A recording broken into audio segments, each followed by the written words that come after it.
Кто не скажет, той москаль! Кто не скажет, той москаль! Кто не скажет, той москаль! Кто не скажет, той москаль! Кто не скажет, той москаль! Эй, скажет, эй, кто не скажет, той москаль! Эй, скажет, эй, кто не скажет, той москаль! Эй, эй, кто не скажет, той москаль! Эй, эй, кто не скажет, той москаль! Великая гістарычная падзея для нашей краины. Первый раз белорусы поняли, что они имеют свою народность, свою национальность.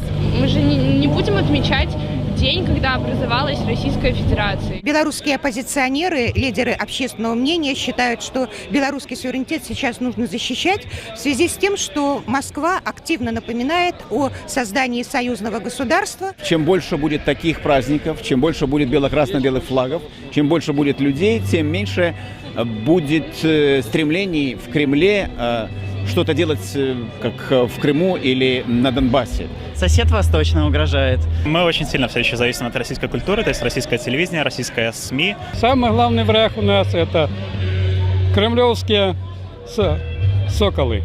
Массовые гуляния по центру Минска не санкционированы, и демонстранты в таком случае рискуют нарваться на неприятности. Власти не признают, потому что он же... Его приверженцы обычно противники действующей власти. Вот этого вот праздника, радости душевной, особо-то никогда на государственных праздниках не ощущаешь.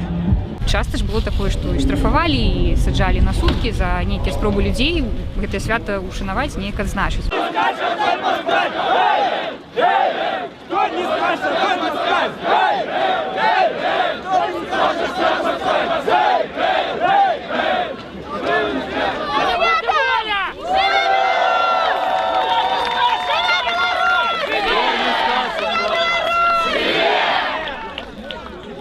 Кто не скажет, той москаль! Кто не скажет, той москаль! Кто не скажет, той москаль! Кто не скажет, той москаль! Кто не скажет, той москаль! Эй, скажет, эй, кто не скажет, той